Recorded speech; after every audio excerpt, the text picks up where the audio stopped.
Quand on parle de retraite, c'est le sujet qui fait le plus polémique et celui qui fait aussi l'objet de tous les fantasmes. J'ai parlé naturellement du sujet de l'âge de la retraite. Alors, est-ce que certains Français sont avantagés par rapport à leur âge de départ à la retraite? Est-ce que les fonctionnaires, notamment, sont avantagés? Eh bien, c'est ce que nous allons voir aujourd'hui.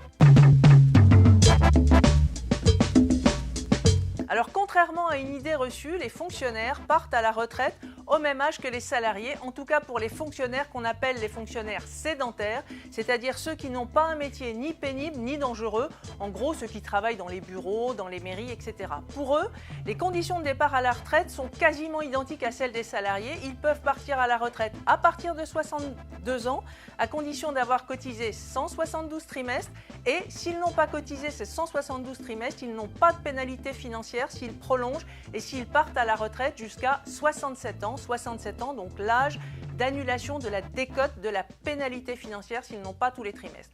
Donc là, on le voit, ce sont des conditions identiques en termes d'âge de départ pour les fonctionnaires sédentaires et pour les salariés. Mais il existe des spécificités et certains fonctionnaires peuvent partir plus tôt à la retraite. C'est notamment le cas de ceux qui appartiennent aux catégories actives ou aux catégories super actives. Ce sont des métiers qui sont particulièrement dangereux ou particulièrement pénibles et on compte dans ces catégories plus de 700 000 fonctionnaires. Les fonctionnaires de la catégorie active d'abord, ce sont des métiers qui présentent des risques particuliers ou des fatigues exceptionnelles. Dans cette catégorie, on a notamment les aides-soignantes qui travaillent à l'hôpital public. Pour les gens qui relèvent de cette catégorie active, ils peuvent en effet partir plus tôt à la retraite, 5 ans plus tôt. Donc pour eux, l'âge légal de départ à la retraite est 57 ans. Et s'ils n'ont pas tout leur trimestre, ils pourront annuler la pénalité financière 5 ans plus tard, donc à 62 ans. Donc âge légal pour eux, 57 ans, âge d'annulation de la décote, 62 ans. Et puis il y a les catégories super actives. Dans cette catégorie, on compte les policiers, les surveillants de prison, ceux qui travaillent dans les égouts, ceux qui travaillent à l'institut médico-légal. Pour eux, le départ est encore plus précoce. L'âge légal est fixé à 52 ans et l'âge d'annulation de la décote à 57 ans.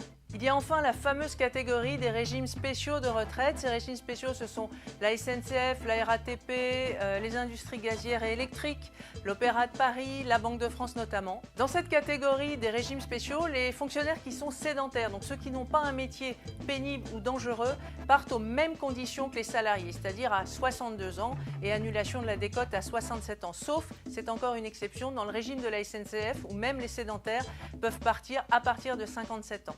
Sinon, dans ces régimes-là, c'est la même chose. Il y a également des catégories actives et super actives avec des agents donc, qui peuvent partir à 52 ans quand ils sont dans la catégorie super active et à 57 ans quand ils sont dans la catégorie active. Alors que va-t-il advenir avec la grande réforme des retraites voulue par Emmanuel Macron? On le sait, le président veut faire un régime beaucoup plus juste. Donc si on veut de la justice, il va falloir équilibrer tout ça finalement. Il va falloir que la pénibilité soit la même dans le privé et dans le public. Donc le haut-commissaire aux retraites, Jean-Paul Delevoye, qui est chargé des retraites, va balayer tout ça et évidemment, il l'a dit, il restera des catégories avantagées, notamment pour tous ceux qui ont des métiers pénibles et dangereux. Il cite régulièrement évidemment les policiers et les militaires, mais a priori quand même, tout ça va être revu à la paille de fer pour faire quelque chose de beaucoup plus juste.